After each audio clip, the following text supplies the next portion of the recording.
Assalamualaikum warahmatullahi wabarakatuh. Selamat berjumpa lagi sahabat-sahabat semuanya. Kali ini kami ingin melakukan praktik coaching antara guru dengan sama guru.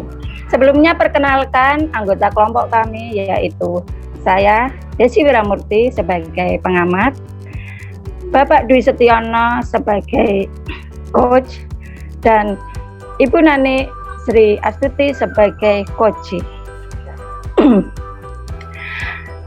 Praktik coaching ini menceritakan tentang Bu Nani, seorang guru bahasa Indonesia yang mempunyai masalah tentang kurangnya antusias murid-murid yang beliau ajar. Hal ini terlihat dari kurang aktifnya anak-anak di kelas. Kemudian pengumpulan tugas yang hanya 50% dari jumlah murid-muridnya yang ada dalam satu kelas. Bu Nani ingin berdiskusi tentang solusi terbaik untuk permasalahan ini. Berikut ini adalah dialog antara Pak Dwi sebagai coach dan Bu Nani sebagai coach. Selamat menyaksikan.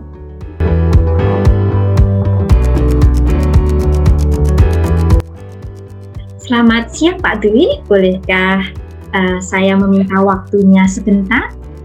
Saya mau bercerita tentang apa yang saya rasakan akhir-akhir ini di kelas saya, Pak. Oh gitu Bu. Baik Bu Nani. Apa yang Ibu ceritakan? Ya, begini Pak Dwi. Akhir-akhir ini sekolah di kelas saya merasa murid-murid saya di kelas itu saat saya ajar itu kurang antusias dalam menerima pembelajaran dari saya. Selain itu, jumlah murid-murid yang mengerjakan tugas itu kurang lebihnya hanya 50%, Pak. Jadi menurut Bu Nani, apa yang diharapkan dari obrolan kita ini hari ini Bu ya? Saya mengharapkan solusi atas permasalahan saya tentang antusiasme siswa yang saya ajar, Pak. Oh gitu. Menurut Bu Nani, ini hal apa saja yang membuat murid-murid Ibu itu kurang antusias dalam pembelajaran bersama Ibu? Baik Pak, kalau saya ingat kembali, hal yang menyebabkan murid-murid saya kurang antusias adalah yang pertama, pembelajaran saya sepertinya sedikit membosankan. Terlalu monoton, saya juga terlalu dominan untuk berbicara, bercerita di depan murid-murid saya, dan yang kedua, saya tidak memberikan kesempatan buat murid saya untuk berpendapat atau aktif berbicara pada pembelajaran saya ya Pak. Oh begitu Bu. Nah kira-kira saja ini Bu ya, yang dapat membuat murid Ibu antusias dalam pembelajaran Ibu itu kira-kira apa ya Bu ya? Iya Pak, menurut saya murid-murid pasti menginginkan pembelajaran yang asik, tidak monoton maupun membosankan Pak.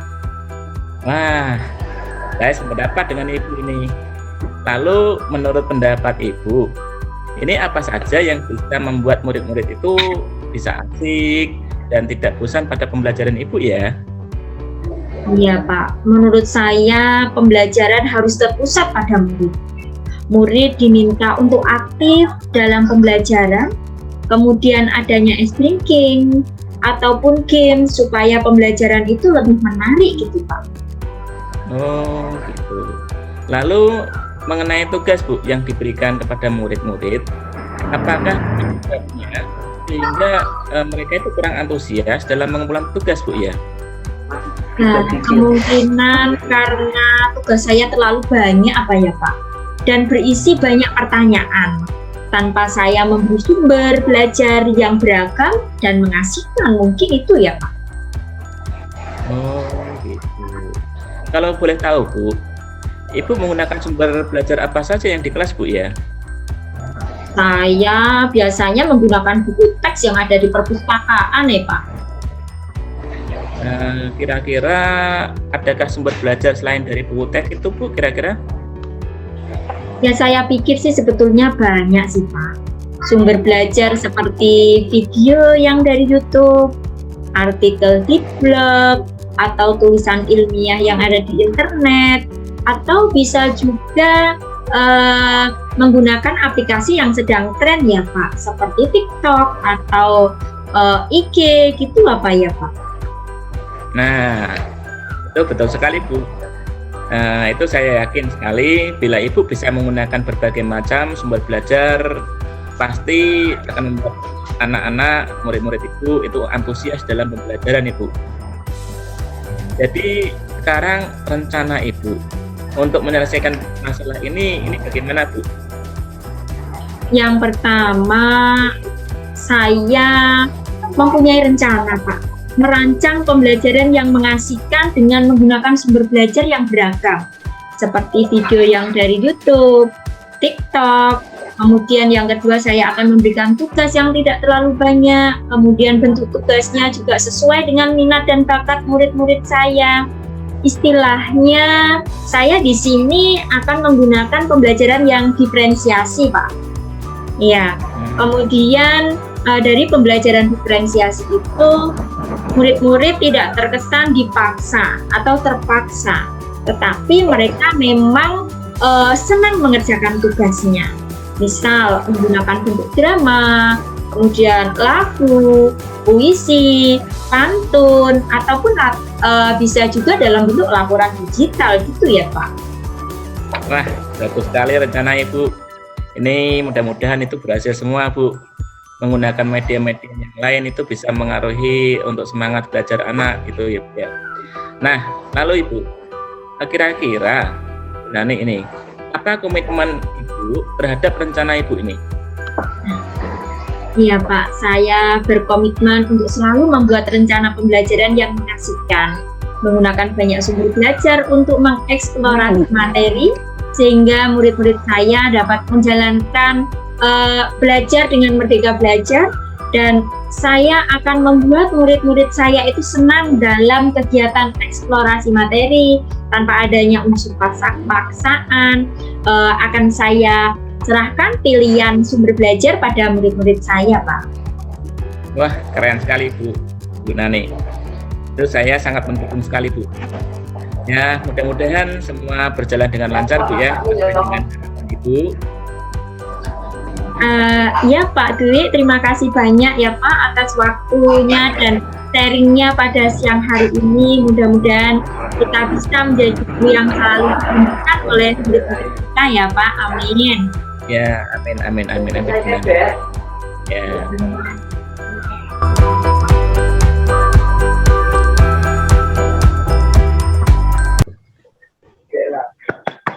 Wah, keren sekali praktik coachingnya Pak Dwi dan Bu Nani. Selanjutnya saya sebagai pengamat izinkan untuk menyampaikan hasil pengamatan saya. Sebelumnya, Assalamualaikum warahmatullahi wabarakatuh. Menurut saya tujuan yang disampaikan oleh Koci sangat jelas, yaitu ingin mencari solusi atas permasalahan yang dihadapi tentang penurunan antusiasme murid dalam pembelajaran. Pada tahap atau alur identifikasi, coach memberikan pertanyaan-pertanyaan dan umpan balik yang mengarah pada identifikasi potensi coaching. Coach memberikan pertanyaan yang dapat membuat coach menyadari bahwa pembelajaran yang dilakukan harus mengasihkan, banyak sumber belajar dan tugas harus sesuai. Kemudian pada alur rencana aksi, coach memberikan pertanyaan-pertanyaan dan umpan balik mengenai rencana aksi coach dalam menyelesaikan permasalahannya. Coach juga memberikan pertanyaan yang dapat membuat coach merencanakan hal-hal dalam menyelesaikan permasalahan, baik tentang antusiasme murid-murid dalam pembelajaran, dan hal-hal yang lain. Kemudian pada alur tanggung jawab, coach memberikan pertanyaan-pertanyaan dan umpan balik mengenai komitmen coach dalam menjalankan rencana aksinya. Coach menanyakan tentang komitmen terhadap rencana yang diambil oleh coach, dan ternyata membuat coach menjadi yakin akan keputusan dalam solusi yang dia ambil. Demikian penyampaian dari hasil pengamatan saya. Sekali lagi sangat luar biasa tadi praktek coachingnya Bu Nani dengan Pak Dwi. Demikianlah sahabat semua di seluruh Nusantara.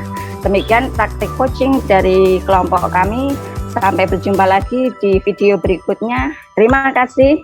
Assalamualaikum warahmatullahi wabarakatuh. Salam dan bahagia.